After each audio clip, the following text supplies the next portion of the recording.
Takeoff, a Points and Miles podcast by 10X Travel.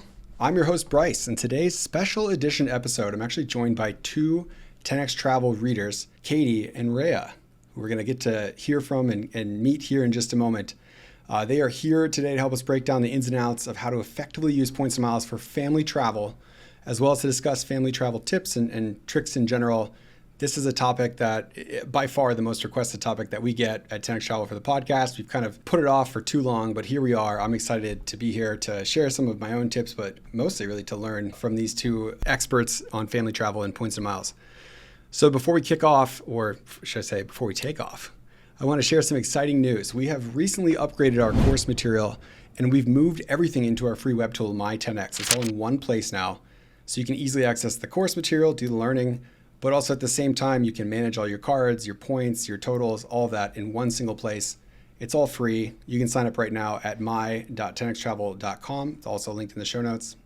I also want to remind you that if you are still new to the world of points and miles, or you feel like you just use a refresher, the first 6 episodes of this podcast where we kind of dive into some of the fundamentals of points and miles, I would encourage you to start there. And for any other lingering questions, be sure to check out our Facebook group. It is the largest points and miles Facebook group on earth. Currently over 350,000 members. I guess right now 349,998 because there's 2 fewer in there at the moment. They're on the podcast.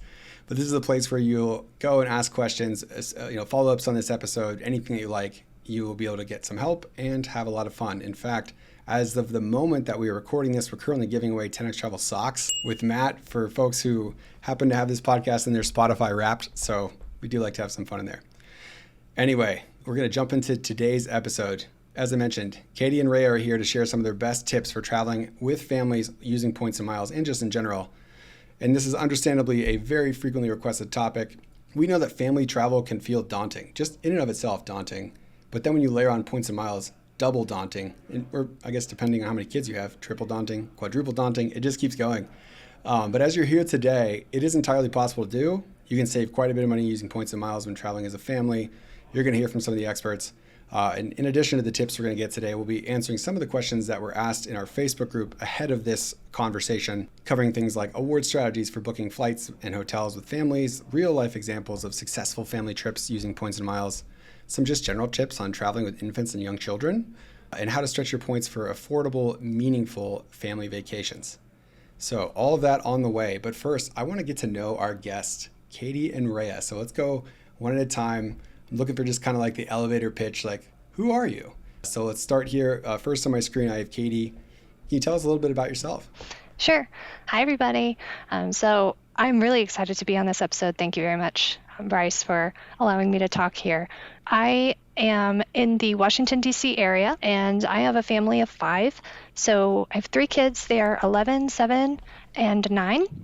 And we love to travel. I was actually debating whether planning a trip is more fun than actually going on the trip. I think it's actually very close for me. I have a lot of fun planning the trip, looking forward to the trip with my kids. We do countdown calendars and all those kinds of things too, and try to get them excited for the things we're going to do. I don't have any other hobbies really.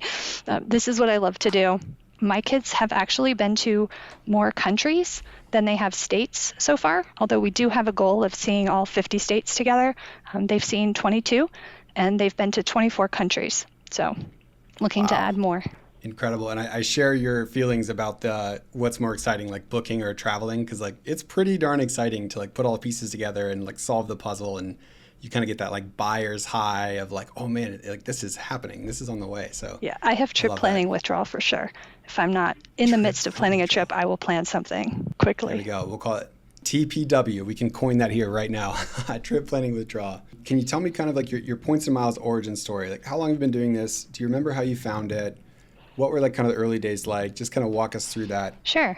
So I've been doing points and miles for 7 or 8 years probably. And I really got into points and miles more strategically when I found the 10X Travel Group. Before that, my husband had introduced me to points and miles. When we got married, he was pretty good at earning points, and he was a lot more focused on, how do I maximize my spend and make sure that I'm getting the most points for this dollar that I spent, right? But he didn't really fully understand the power of getting sign-up bonuses yet, and certainly, we had a lot to learn when it came to how to really redeem those points for the most value. That is the hard part, certainly. And Raya, how about you? How long have you been doing this? How did you get started? So we've only been doing this about 2 years pretty aggressively. And I actually came across the 10X travel group in a financial independence group. Someone was asking about travel. That piqued my interest because I love to travel and hadn't been able to figure out how to afford it with 3 kids. And so I joined the group. I took the course because I'm a rule follower and my mind was Thank you. blown. Yes, I knew points were a thing. I've used them on trips before, but like I booked through the portal, definitely didn't get the best value out of them. And I had no idea like how aggressive you could be with it. So, Got it. So, and that does layer in kind of a fun additional aspect to this in that Katie's been doing this for a while. So kind of adding kids presumably while doing the hobby. But Ray, it sounds like you already had the full set of family of 5 before getting into this. So that's kind of all you've known from a points and miles perspective, which is admirable because you started the game right away, kind of in hard mode, and you stuck with it, and here you are. So props to you for that. So one more kind of intro question before we dive into some of these specific reader questions. I'm curious, given like your success in doing this with points and miles, what do your like friends and family think? Like, has anyone else in your life kind of seen what you're doing and hopped on board, or do you encounter like the usual skepticism? Just kind of how has that gone so far? And we'll start with Katie again on this one.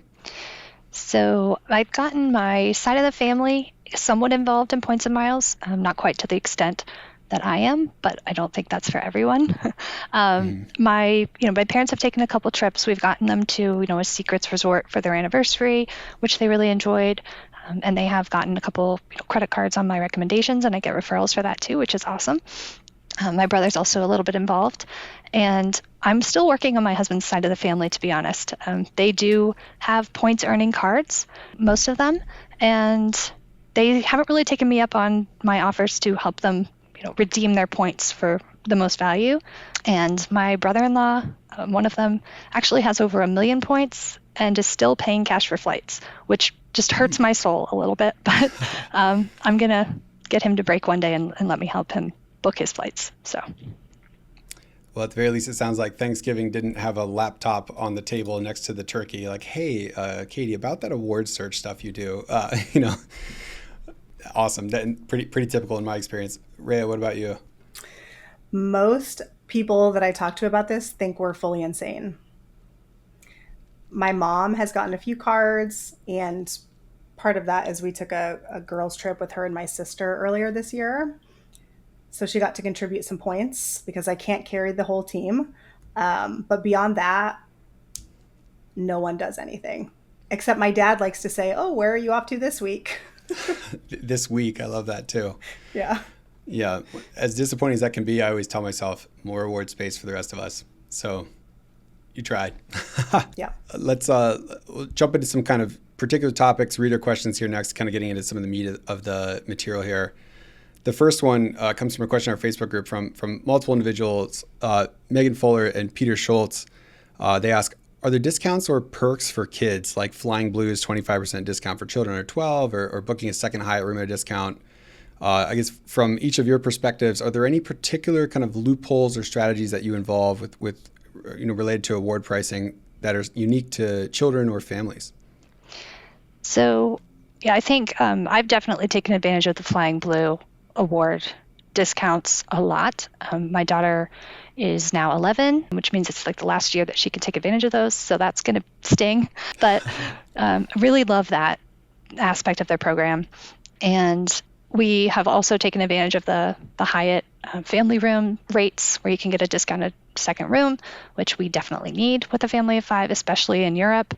So that's really great too. I think one of the other aspects that can be really helpful, especially for families, is like the family pooling from miles. So a lot of the airlines will allow you to pool miles. I believe Air France and KLM do this for Flying Blue. United does it as well.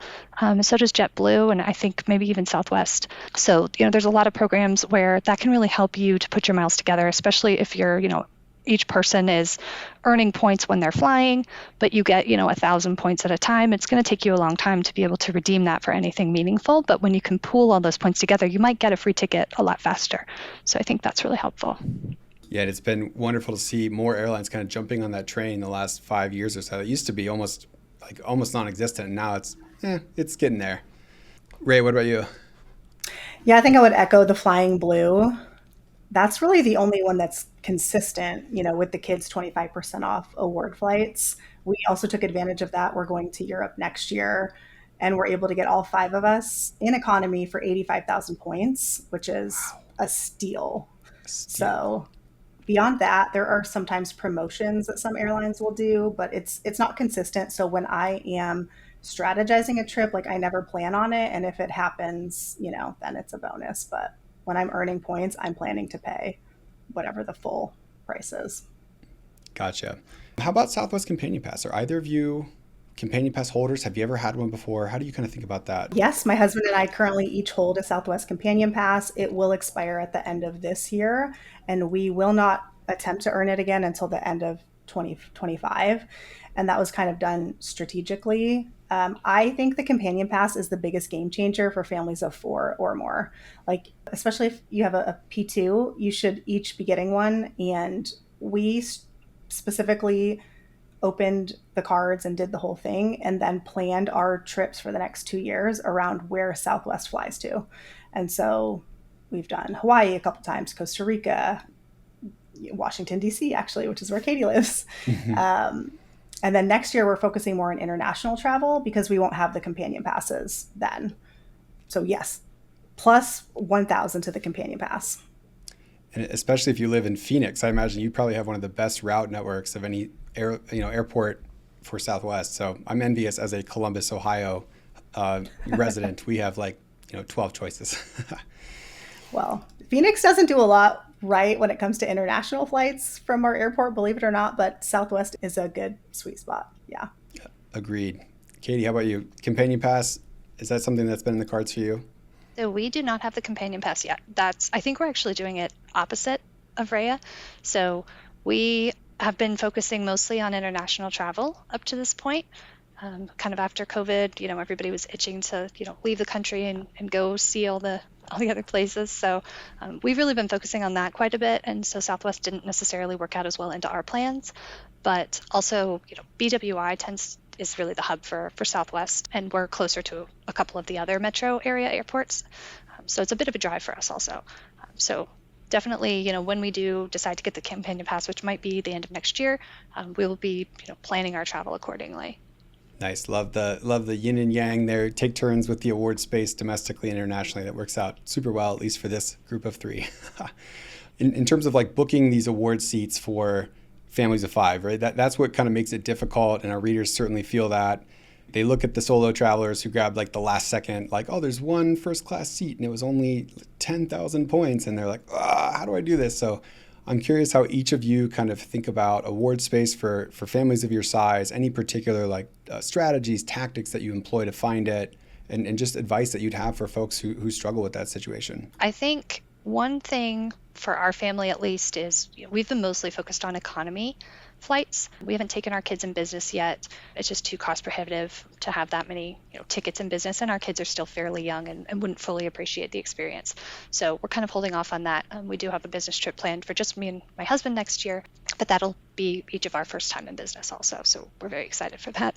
But I think, sticking in economy, we haven't had too much of an issue, honestly, finding that much award space. I'm sure it's much harder, in business and up, but for the economy flights, we have been fortunate enough to find, 5 seats on all the flights that we needed. And in one case, we even got 7 Saver Awards. My parents were coming with us on that trip, so that was great. I think the thing that helps us the most is planning in advance. We are not able to just, leave at any point with the kids' schedules. If I do see a great deal, most of the time we're not able to just jump on it because they have to be here for some event over the weekend, or they're going to miss too much school or something like that. We also fly predominantly in economy for a lot of the reasons Katie said. One of my concerns with the way that we travel and how often is my kids becoming entitled. And I almost feel like flying in economy is a way to keep them humble, So that's part of how I think of it. And the other thing too is I think as a family, you just have to think what are your travel goals? And if it's one huge bougie trip a year and you can earn the points to do that, then I say do it. For us, that's not our goal. I want to take 2 to 3 big-ish trips a year. And the way that we can do that with the spending power that we have is to fly economy. And so I've also never had a problem finding 5 economy seats. So That's amazing. I think that might come as a surprise to some folks who are like, I can never find this. And I do think economy is kind of the secret there. It is certainly easier to find a larger number of award tickets in general, but particularly at saver level in economy, it gets dramatically harder for business, and it's almost impossible for first. And I completely identify with your concerns around like, how do we handle this with kids? Because my family, my wife and I have recently, a large percentage of our travel with our kids is happening in premium cabin on points. And we do struggle with that, where when it's economy, the kids are kind of upset. And it's like so hard to kind of level set with them and explain like, this is not typical. And like, we're kind of splurging here, and like, we're going to be in economy next time. And there, a quick story I'll tell, and I don't know if I've shared this on the podcast before. Even at one point we were at the zoo and like waiting in line to like pet a snake.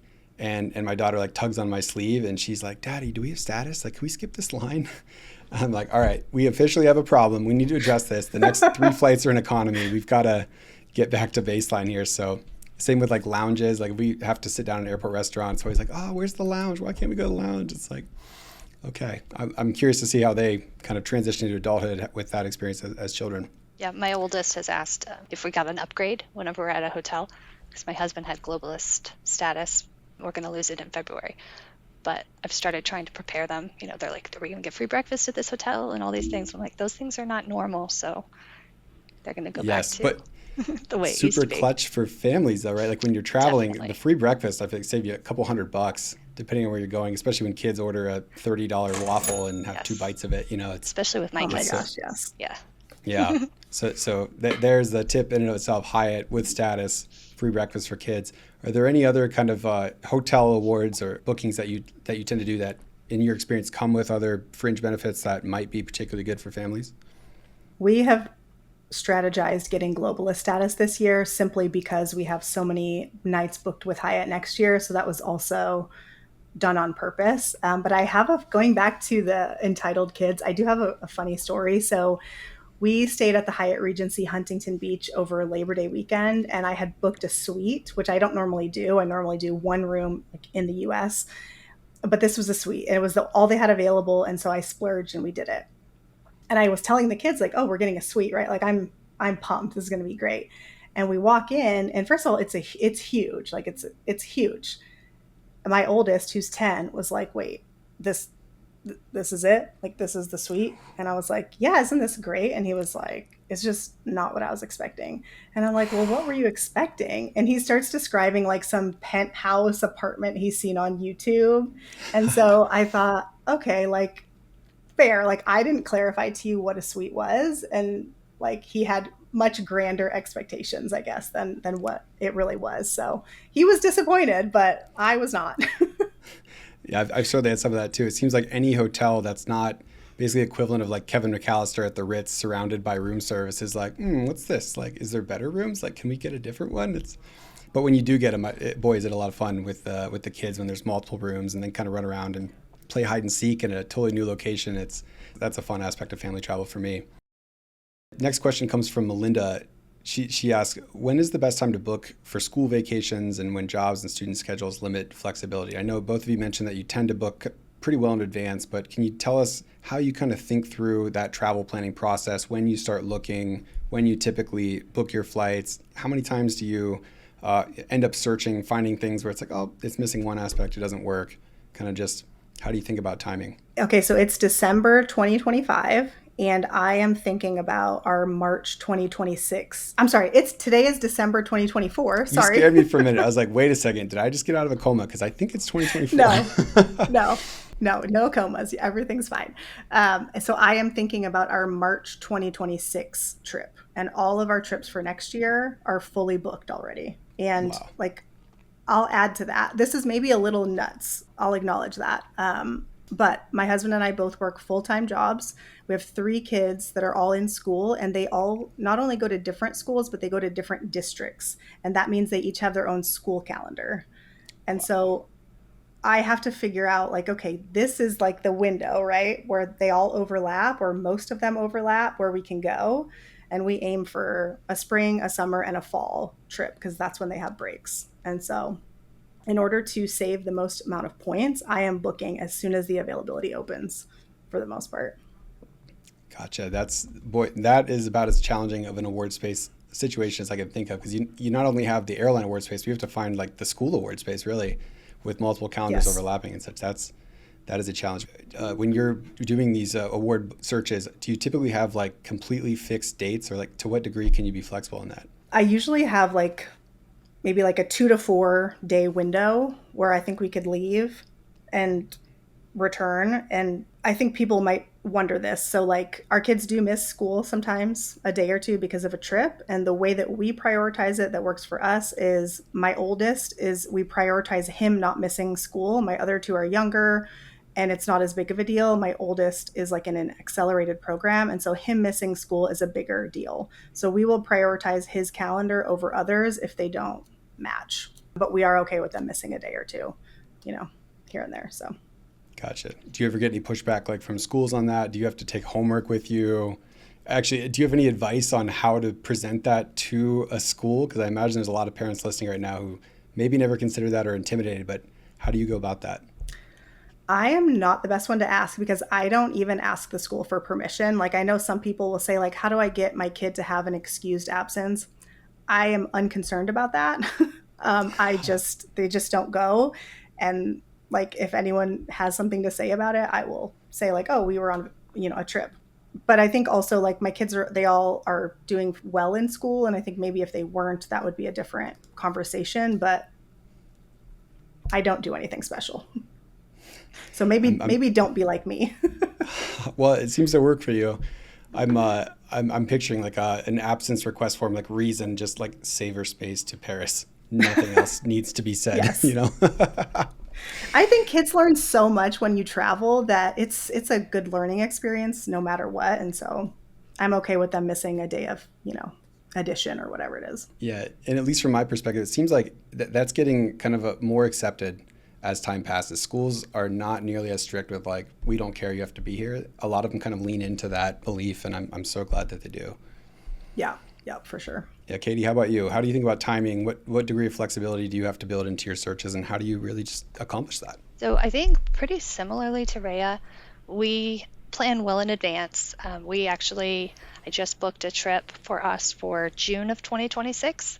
It's an Alaskan cruise on Princess, and it was kind of like a kids sail free deal. It's really actually third and fourth guest sail free, so they don't even have to be a kid. The third and fourth person in your room can be free.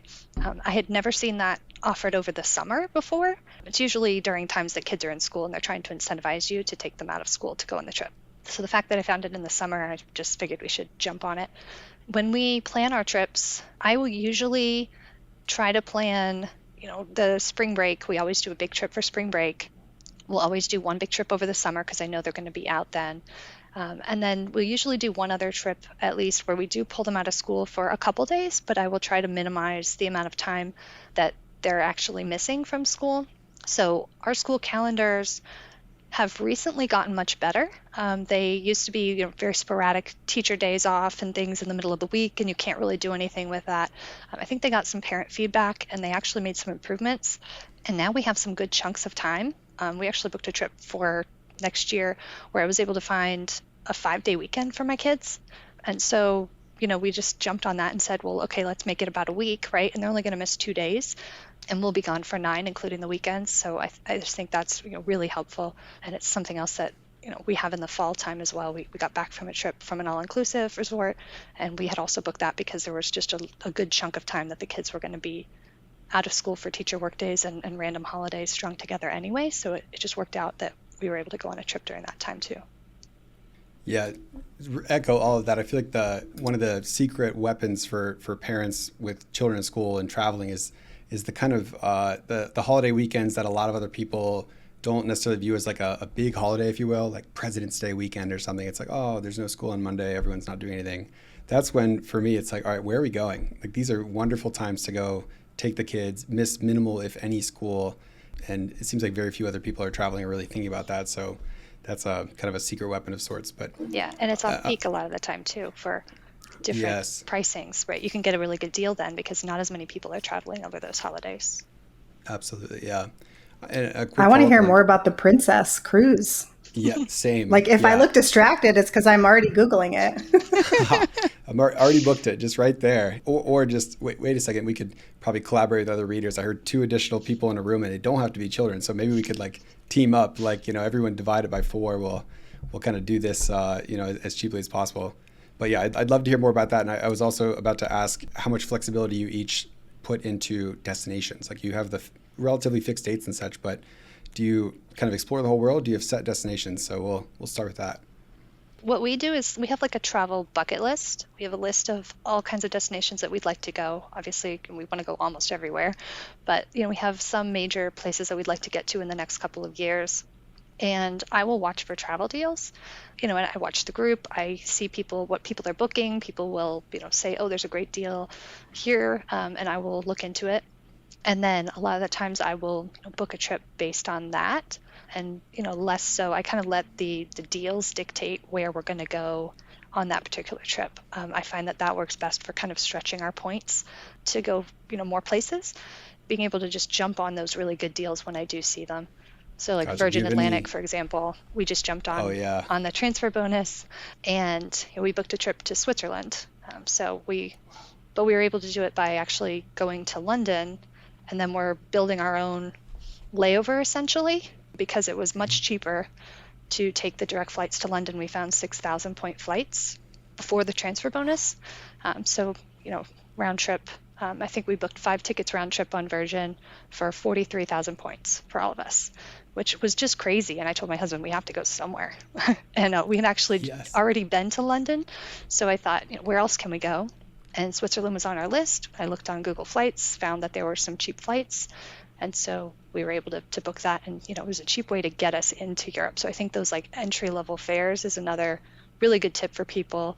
You don't need to be so locked in. Even if you know exactly where you want to go, maybe just try to get yourself to the region as cheaply as possible.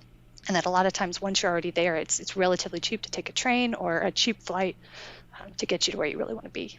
Yeah, that's great advice that I've started to embrace myself for my own family travel in the last few years. Just I basically optimized for the flight over the ocean. Mm-hmm. It's like, just get us to Europe. Like we're heading to Italy next year, and our flight, we're going to spend, I think, 4 or 5 days in Germany because there's just wonderful ward space into Munich. And it's like, yeah, it's only a 2-hour flight. It's like $180 cash to get from Germany to Italy.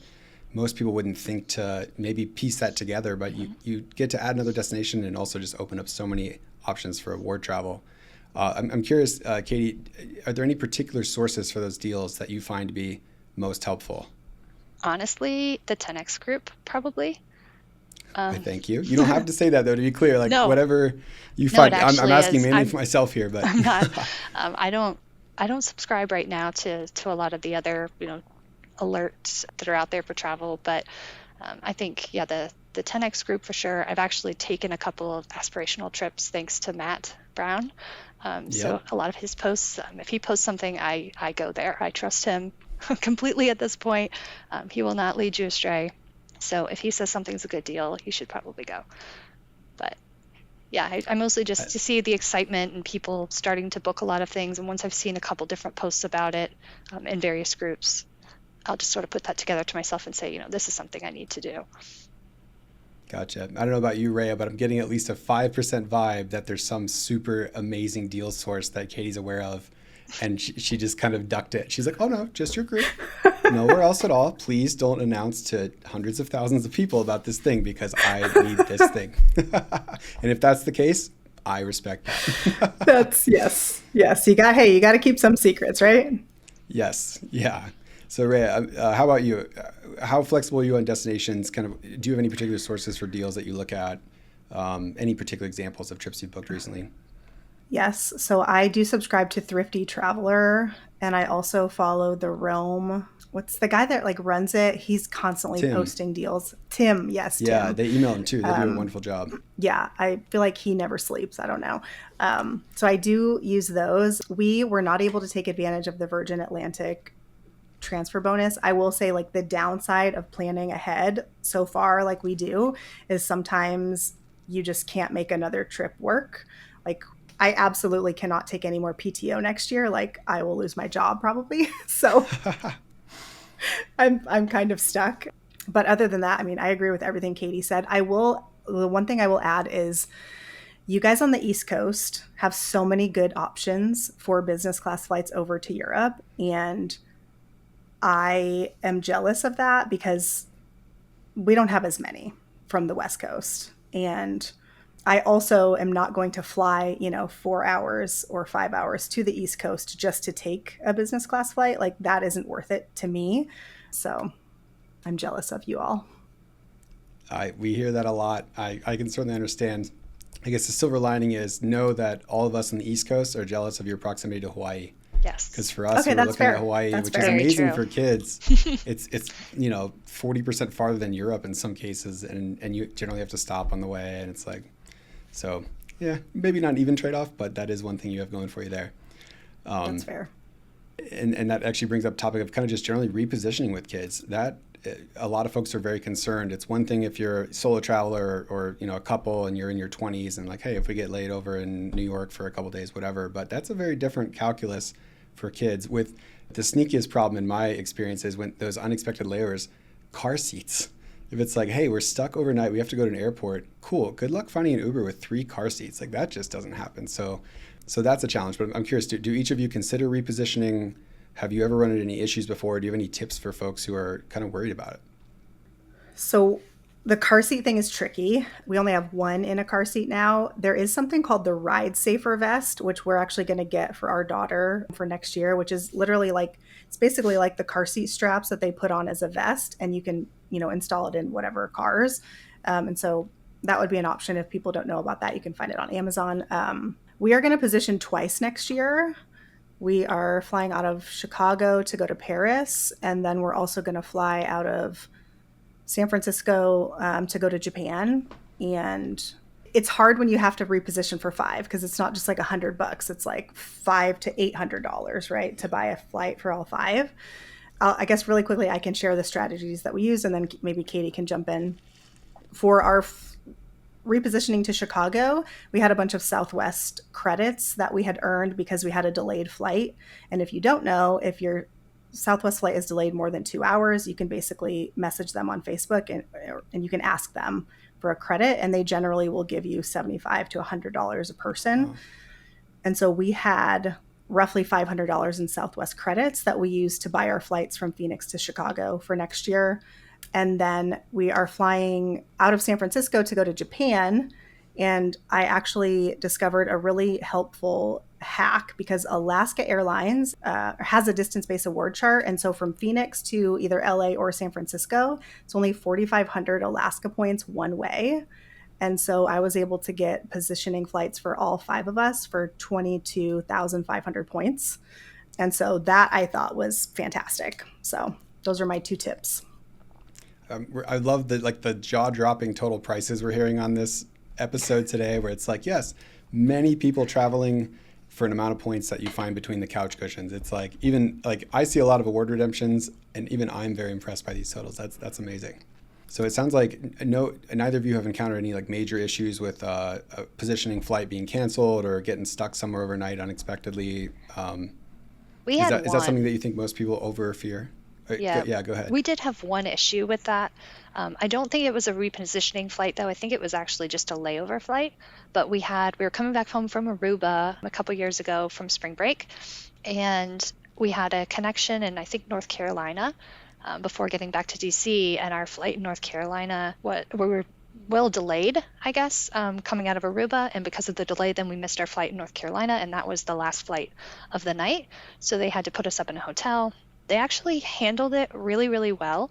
I want to say, I think it was American Airlines. But when I was on the plane, when I landed, I immediately got a text message telling me, your flight has been moved and here's what's going on. And, it was a link I could click, and it would tell me, it automatically gave me my credit information for, vouchers for food and everything in the airport.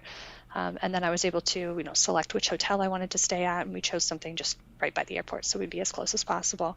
That was definitely a hassle, and I think something that, we learned is to try to be careful about, being on the last flight of the night, because there is no other opportunity for them to put you on, a different flight or to catch another flight should you be delayed.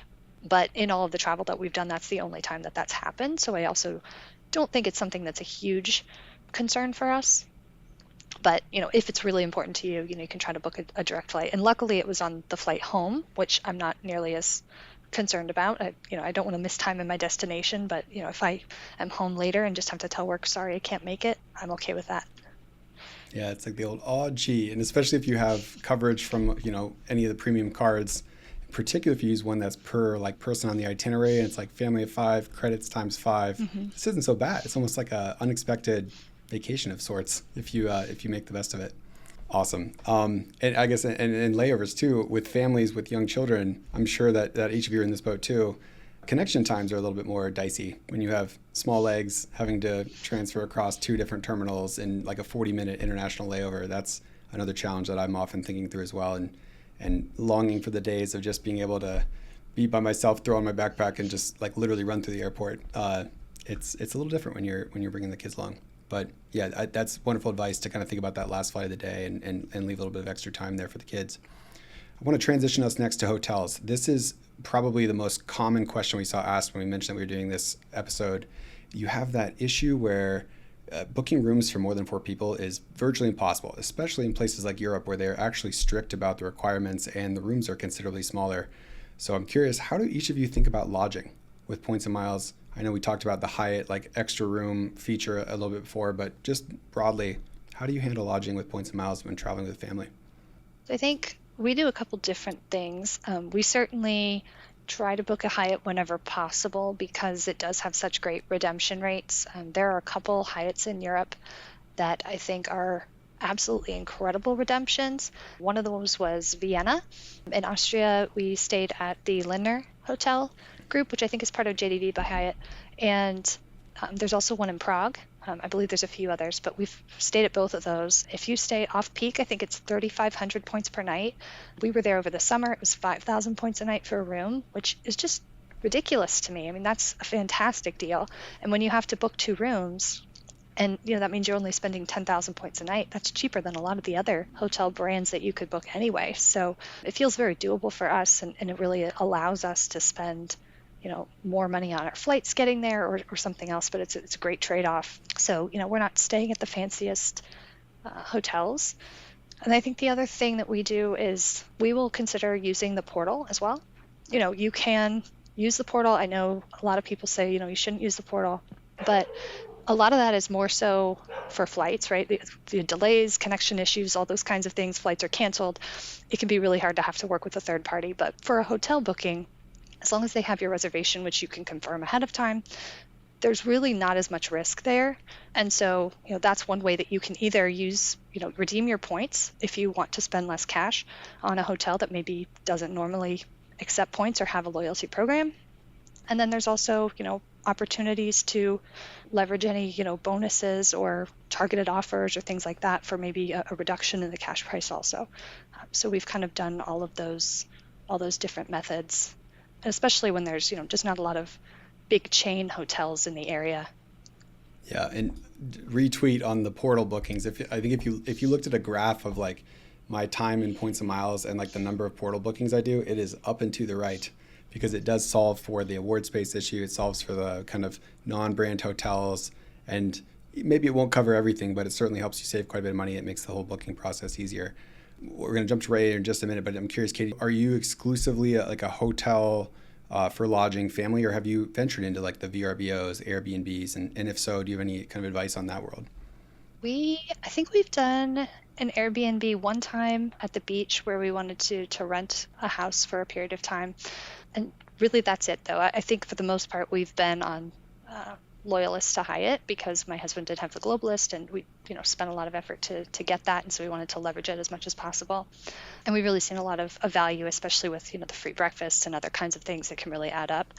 So we enjoy that, but I do know there are some really good opportunities for Airbnb.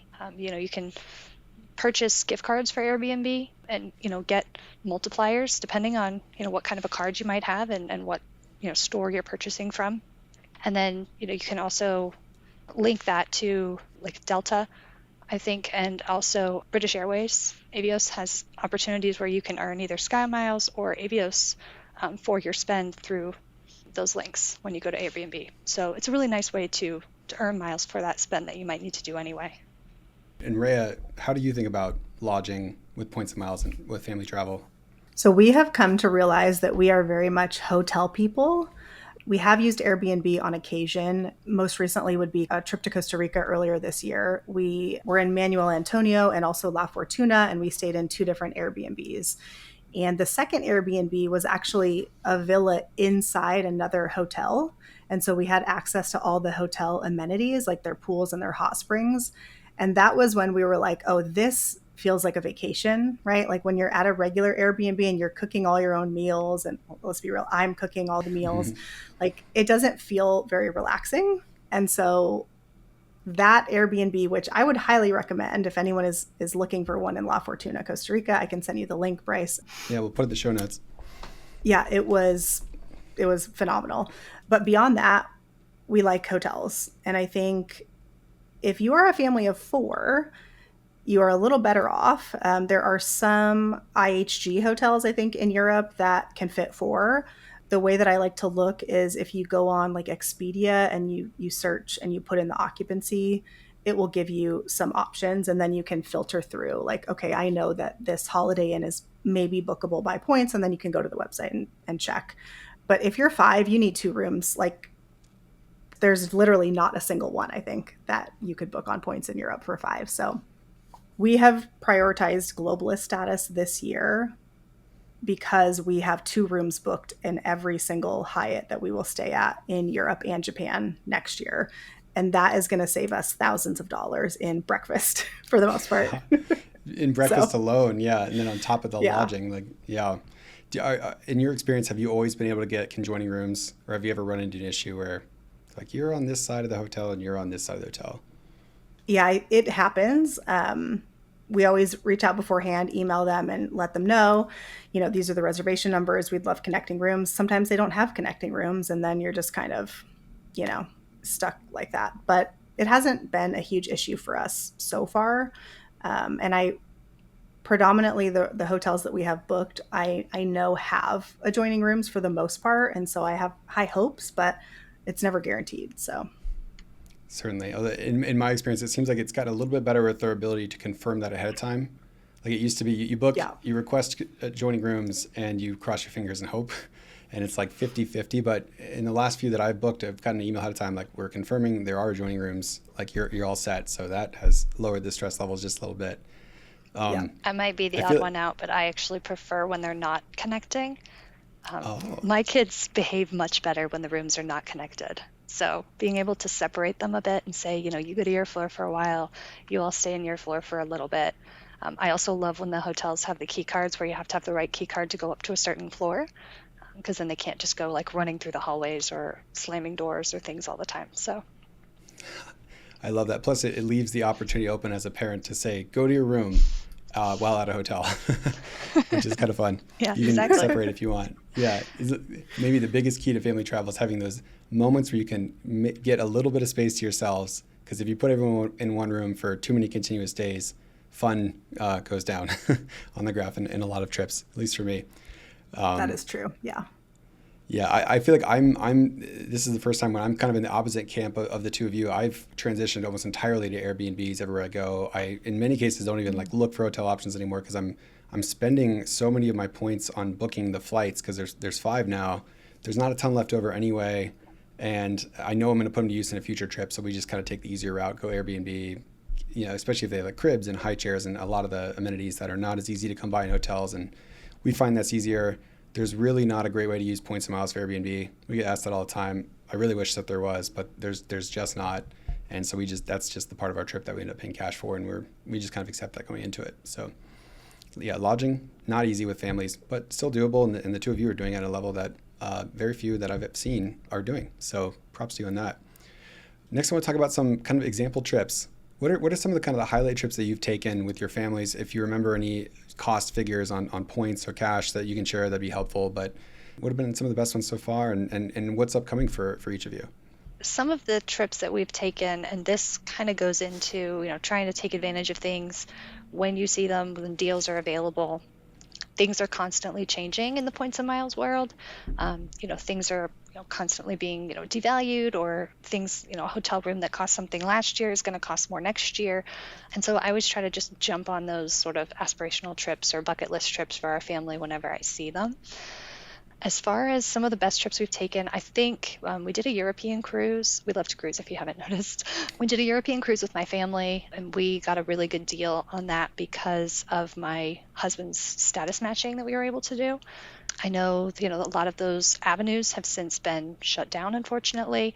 It's not nearly as easy to get into that anymore, to get those kinds of offers, but it was something that we were able to do, and it was a fantastic deal for us, because my husband and I were essentially free, and then we just paid to add the kids on to the reservation. So that was great. One of the other ones that we did kind of similarly was going to Atlantis in the Bahamas. That used to be, offered, or still is offered, I guess, with the Caesars Diamond status, which we were able to get. We're not gamblers, but through status matching, we were able to get that offer. And so we got, I think, 7 nights. I think it's 5 nights free, and then you can pay, $100 to add for up to 2 more nights. So we did that. That was fantastic. We really had a great time. It was really memorable. The kids loved the water park. But, again, not as easy to be able to get that status, but there are still some really good avenues, I think, there. Comfort Inn and Suites is right next door, and that's a choice hotel. I think it's about 10,000 points a night, maybe, to book, which is pretty reasonable, again, and it comes with passes for the water park too, so at least up to 4 people. So that's an option. It can save you quite a bit of money versus going and actually paying for the water park tickets, which are a lot more expensive. And then upcoming trips, we have the Switzerland one that we booked for next year, so we're really excited about that, and going to do some, hopefully, skiing in the Swiss Alps. We'll see how that goes. That's amazing. You mentioned you're not a gambler, but you do fly overnight with children, so there's some gambling aspect there, but not a casino gambler, but true. Definitely taking, there's variable outcome there for sure. And real quick before we move on to Raya for this question, Katie, I'm curious, how much input do you get from your kids on choosing destinations or kind of putting trips together? So we will try to let them help us decide. Sometimes when we have different options, if I find a really good deal, I'm just sort of going to tell them, hey, guess what, we get to go to this place. But then I will ask them, if there's some certain excursions that we want to do, or give them options on kinds of restaurants that they would like to go visit, or what kind of food do you want to try when we're there. One trip that we did recently, we were doing a family trip this summer to go to see family in Austria.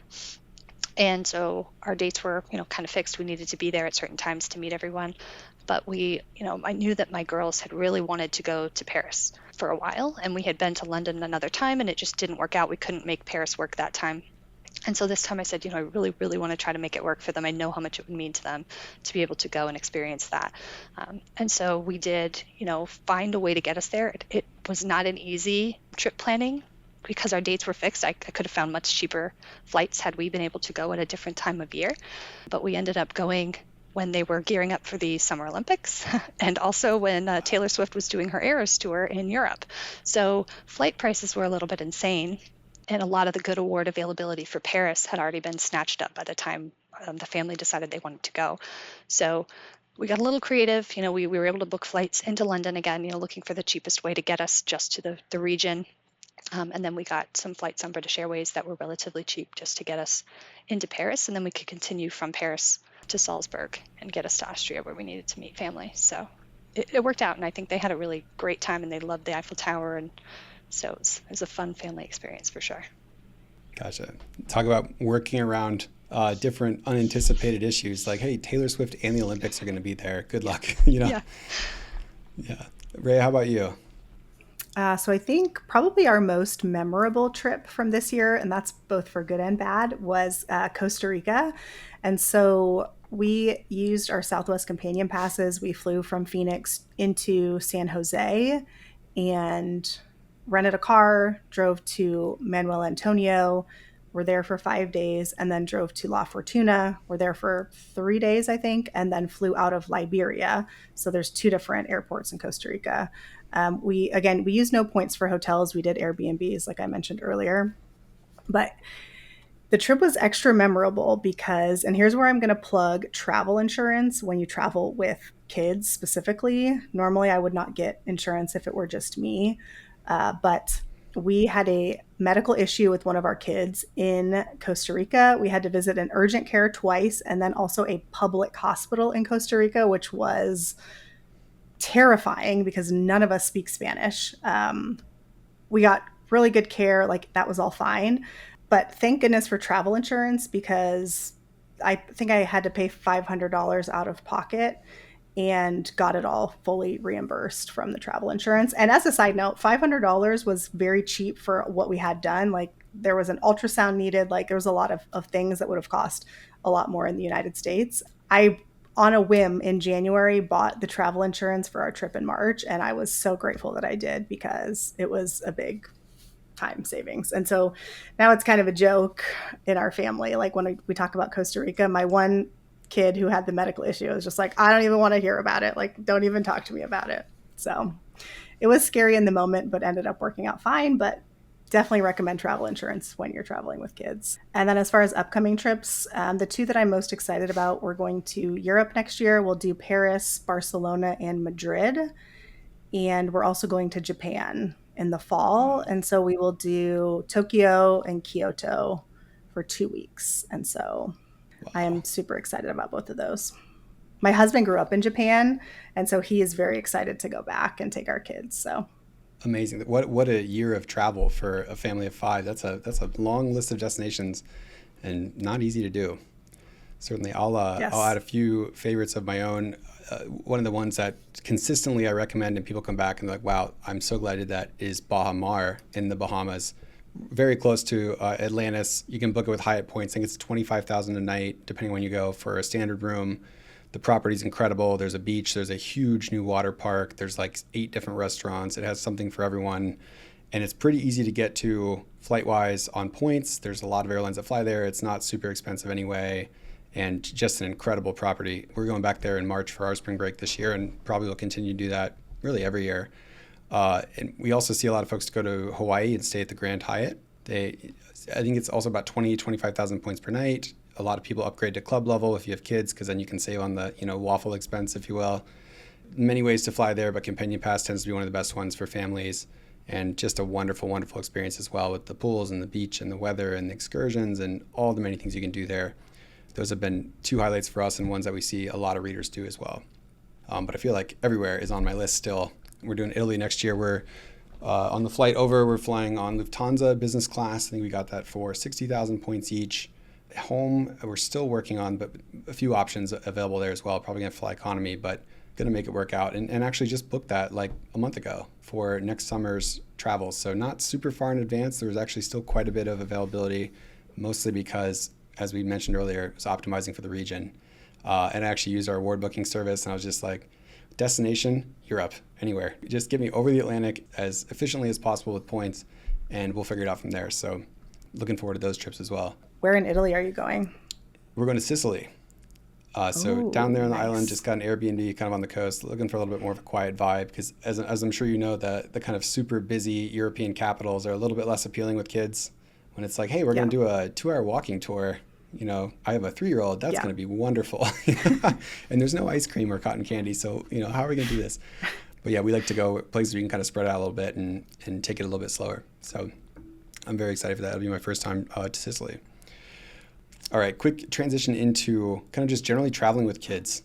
Like, what advice do you have for parents who are dreading like the long flight with the young kids, keeping them entertained, managing their sleep? I guess kind of just very broadly, how do you think about that, and what advice do you have for others who are eyeing it? It gets easier. Okay, so we have been the parents on the plane with the kid that is just unruly, and like the parents are completely unprepared. That was us when my oldest was 15 months. We flew to Hawaii, 6-hour flight. I just had no idea what I needed or anything. And I had nothing.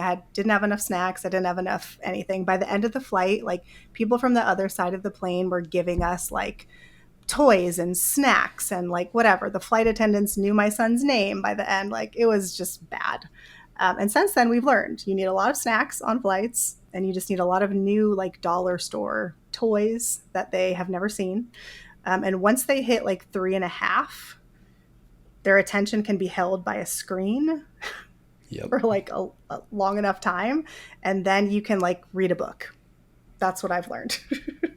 That's when you've made it. Maybe. Yes, that's when you know you've arrived. So, and my kids are great travelers now, but they haven't always been that way. So I think practice is my biggest tip. It's like a muscle, and Katie probably has better tips than that. No, yeah, I agree. I mean, I think our kids are pretty good travelers. They had their moments. I think when they were babies, it was just the hardest because there was no reasoning with them. There was no explaining. So, I do remember having to get up and stand near the back by the flight attendants when one of my kids was crying.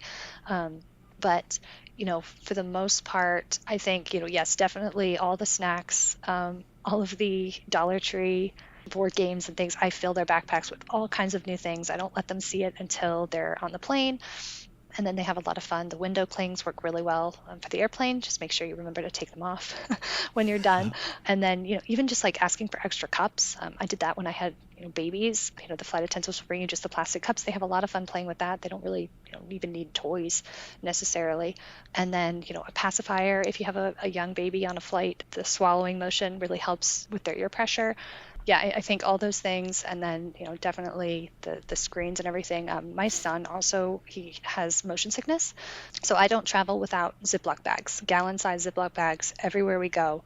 They're so useful for a million things, but they're really great. If he thinks he's going to throw up, he can throw up in a bag, and we throw it away when we get off the plane, and there's no mess, nothing to clean up.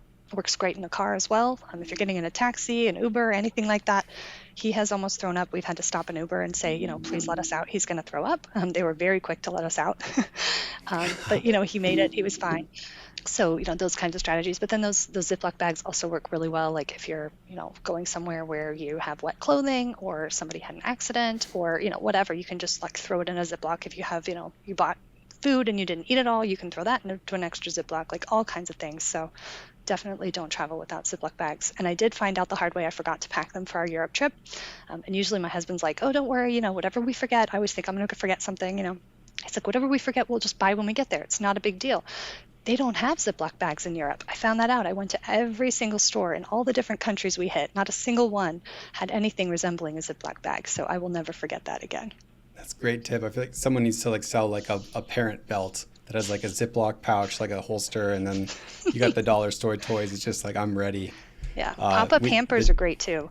I bring the pop-up hampers for the hotel rooms, and so we just all throw our clothes and everything in there. And then I have those little like laundry bags that go like a really big laundry bag. And so when you're done, I don't like to pack all my stuff back up when it's dirty. So I just throw it all in that big laundry bag, throw the laundry bag into the suitcase, and we're good to go. Yeah, great tips. The only one I would add is I feel like there are very few tantrums that on an airplane with kids that can't be solved with a giant bag of Dum-Dums.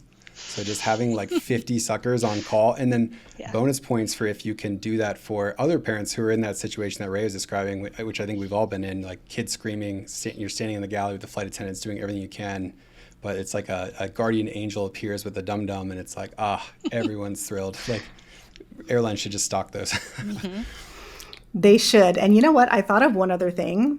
It's a pain, but don't be afraid to bring the car seat on the plane. Because when your kid is in that age of like, where they're just walking, but like they're not old enough to understand why they can't get down and run around, we bring the car seat on the plane, you buckle them in, and then it's like they're in the car and they're safe, they're used to it, and they can't get out. So, yeah.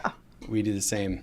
And I guess I'll also mention that there's some thought for parents that needs to be put into particular like choice of flight or aircraft particularly. We have been in situations before where flying premium cabin and it's like a herringbone set up with the walls, and it's like, hey, you need to put your 3-year-old out of sight for all of takeoff and landing, and I hope they don't lose their mind and get up. Like, good luck with that. So you have to kind of look at how are the seats configured? Can we be in a position to maybe assist children without getting out of our seats? And in particular, that Lufthansa is fantastic for that. I know everyone kind of bags on their business class because it's kind of just whatever as a product. But the one thing it does have is you are very close to the people next to you, so it's wonderful for families. And really most airlines in my experience have at least one plane configuration that is a bit more like that, which tends to be a little bit easier to find a word space for because that is the opposite of what most other people are looking for. Like, hey, I'd like to be closer to my seatmate and like aisle access. Who cares? Got to get those dum-dums passed around more efficiently. Yeah. Yeah. So I want to pivot kind of into our last kind of topic here, and that's kind of just earning the points for family travel. So I guess I'd kind of just ask each of you generally, how do you think about earning points for family travel? Do you think that your strategy is any different than anyone else because of the nature of family travel?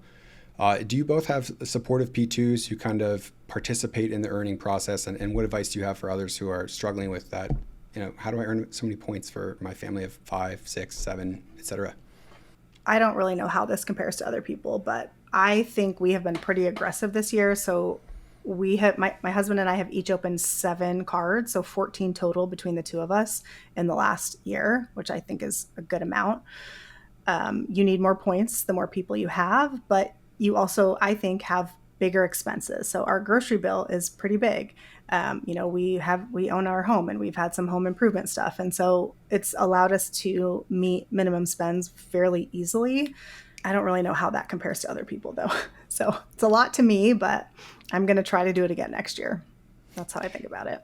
That is true. I feel like with families, there's fewer questions around like, oh, I don't know if I can meet this minimum spend. Like something always happens, right? Braces, school, Yes. Dance, tuition. There's always going to be something there.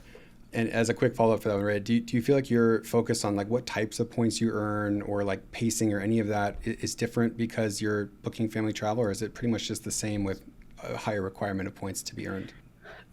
So the way that I think about it is I always want flexible points, but I also am thinking about the trip and kind of working my way backwards. So we're thinking of Belize for March 2026. And so there aren't a lot of hotel point options in Belize. There's a Marriott and there's a Hilton for the most part.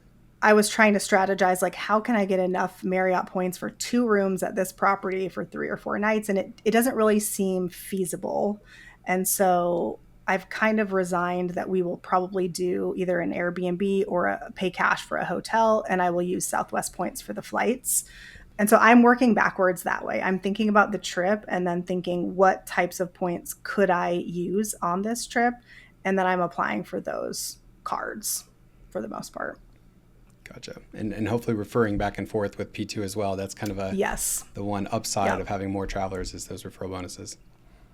Gotcha. Oh, and I'm sorry, you also asked about supportive partners. Yeah. My husband does nothing. Okay. He's fully supportive, but he doesn't do anything. Okay. I do all the things, and he'll just get an email that's like, oh, you're approved for a new whatever card. And he's like, okay, great. So yeah. I often refer to that as benevolent identity theft.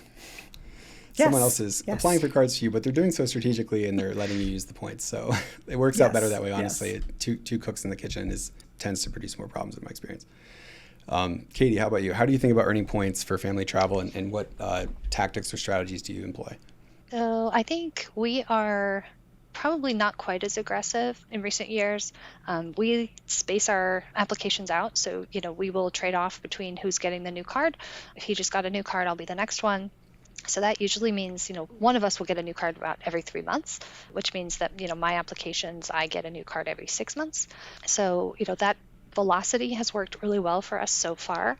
We haven't run into any major issues. I think it paces it pretty well too. And then, like Raya said, we do have a good amount of spend because of the kids. I mean, daycare spend alone was insane. I'm so glad that we are out of that stage. And then, grocery spend, restaurants, eating out, all those kinds of things, kids' activities, kids' sports. So, we look for opportunities to open new cards whenever something major is happening. We had an appliance break. We're going to open a new card if we can and put that money towards, a new large sub that we need. My dog had surgery recently, so we were able to, leverage that. I actually got a card that same day to be able to support that. I made the decision late and was like, no, we're doing it. We're going to get a card for this. And so, we did it.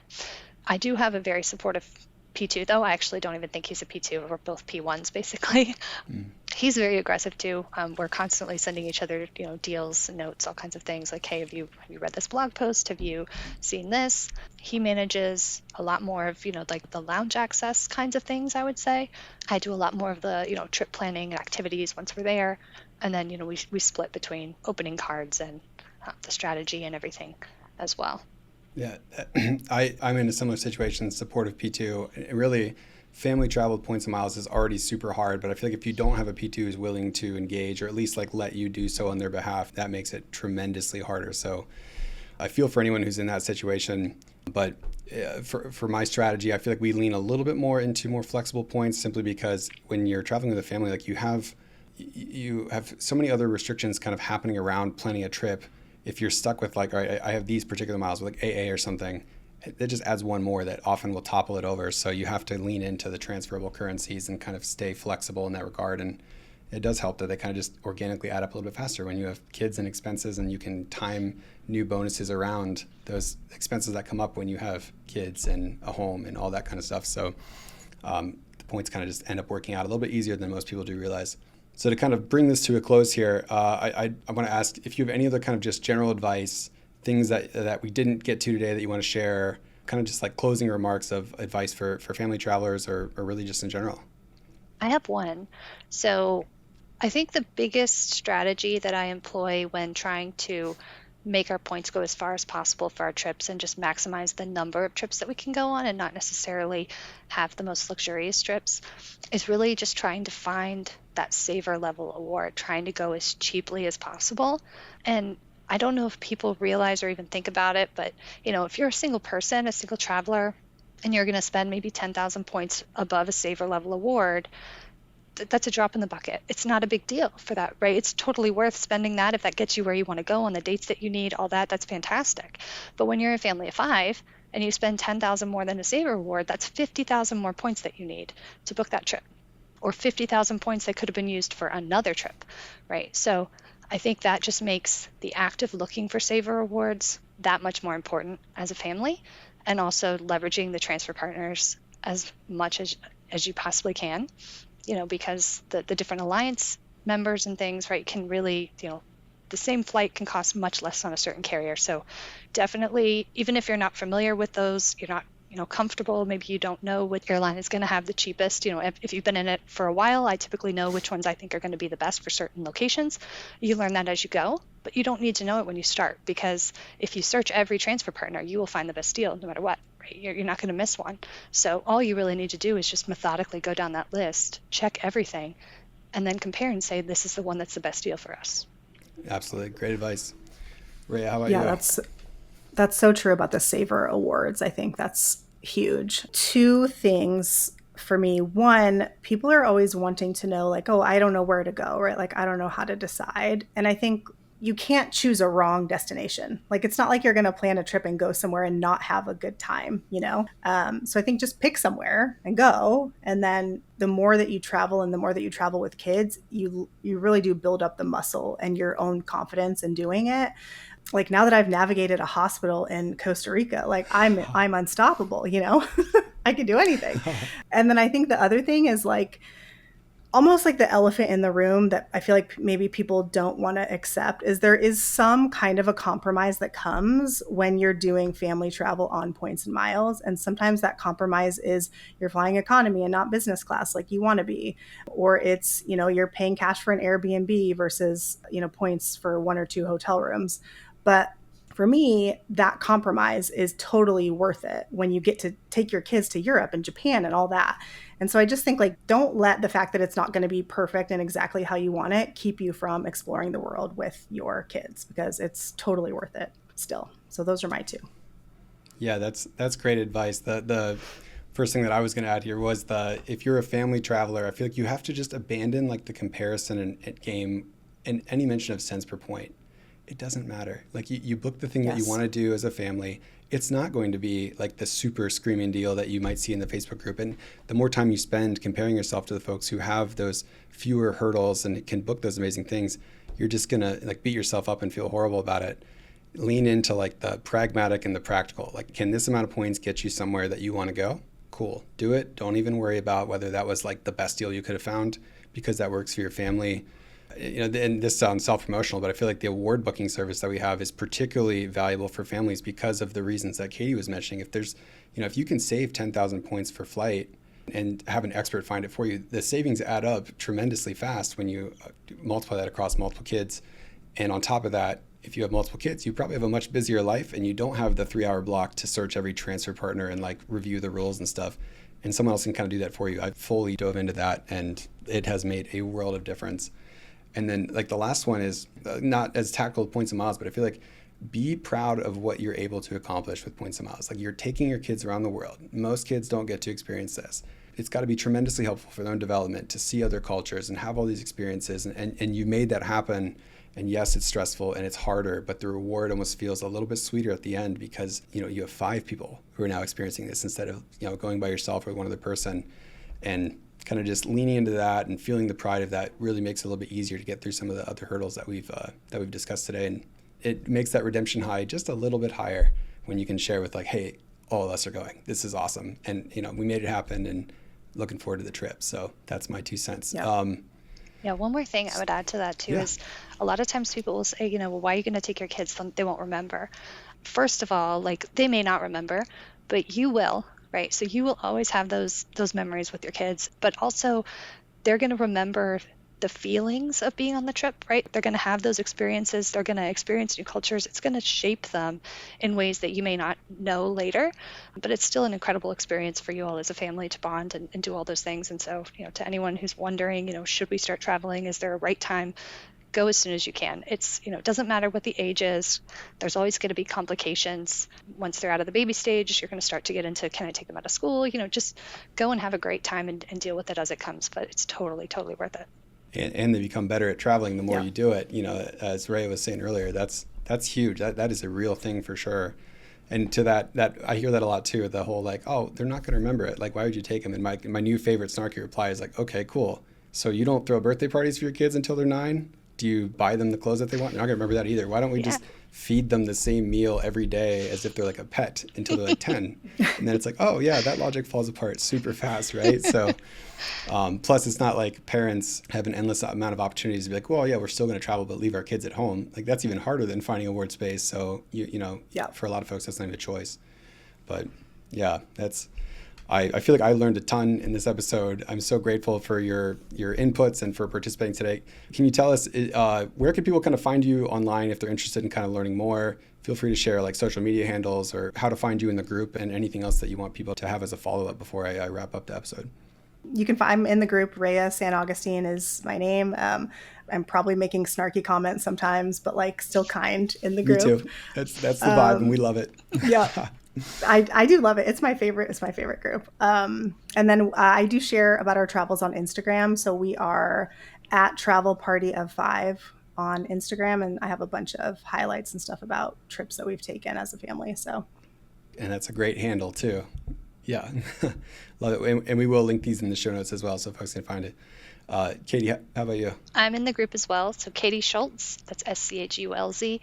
And I am probably going to be doing an end of year recap post at some point too. So, take a look for that if you're interested in kind of, what the past year or two of travel redemptions has been for our family. I'm not super involved in other kinds of social media. I do have an Instagram. It's at Kids Cubed. So we can put that in the notes as well. And I will try to do a better job of actually posting in it. Actually, as you said that, I just made a note, end of year recap. We should probably ask a lot of folks to participate in that because I love seeing those and drawing inspiration from that as well. And we're all kind of drafting on the Spotify wrapped vibes that are coming out now. This like all the fun, like looking back stuff. So there's no reason why we can't do that as well. So as you've seen in this episode, traveling on points and miles as a family comes with a few extra hurdles, but it is still possible. And in some cases we heard here for like 15,000 points to London, just at insane rates. We want to hear your tips and tricks as well. If you've got any tips for traveling with a family, saving money, be sure to share them with us in the 10X Travel community, in the comments here on YouTube, in the Facebook group. This is asked about endlessly and people want that advice, so please do share it.